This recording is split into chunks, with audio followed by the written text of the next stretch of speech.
It was Lucy that killed me. My apartment was sealed tight.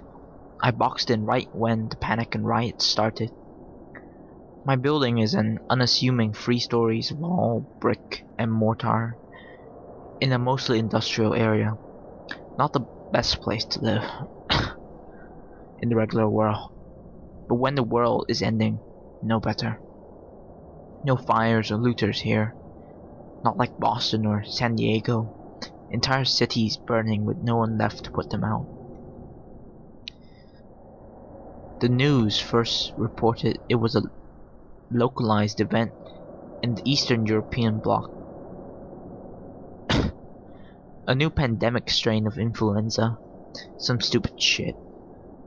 I started prepping then, spending every paycheck on water supplies and air filtration equipment.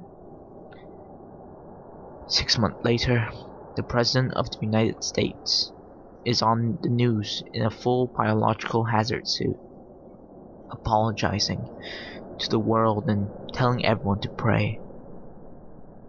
The government shut down soon after.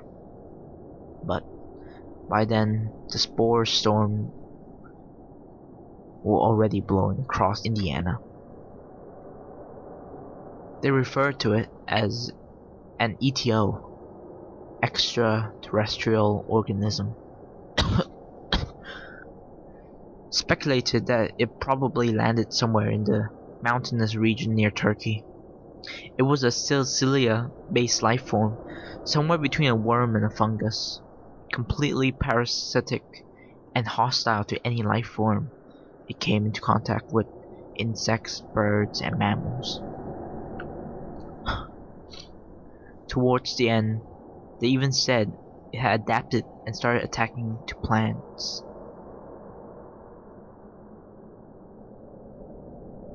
If it comes into contact with the skin, I've heard that it can be removed.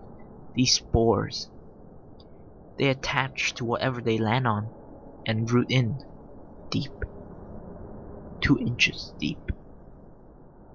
This is stage 1 of infection.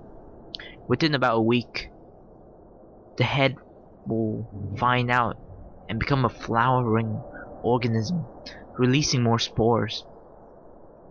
Stage 2. I remember watching the news during the first spore storms in China. It was like the sky turned black. They showed soldiers burning bodies along with livestock.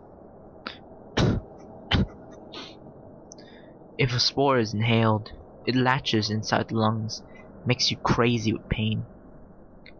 You become a walking infector, exhaling little clouds of parasite with each breath or cough. Eventually, in stage 4, you will find a quiet place to lay down and die. Then, the worms will sprout out of your mouth and nose, turning you into a human flower pot. Or in Lucy's case, a feline flower pot. I can see her tiny ribs flexing in and out, but she's been dead for 2 days now. The roots are wrapped around her lungs, flexing them open and closed. I can see tiny black particles spraying out of her into my apartment. I've had my apartment sealed shut for 2 weeks. I've listened to my upstairs neighbor's wet, ragged coughs get weaker and then stop. I watched the news until the power went out. I checked and double-checked all the seals around the windows in my air system. I watched the black stalks growing out of the mouth of the homeless man down the alley.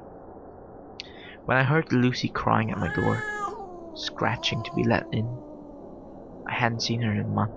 I didn't even know why I did that.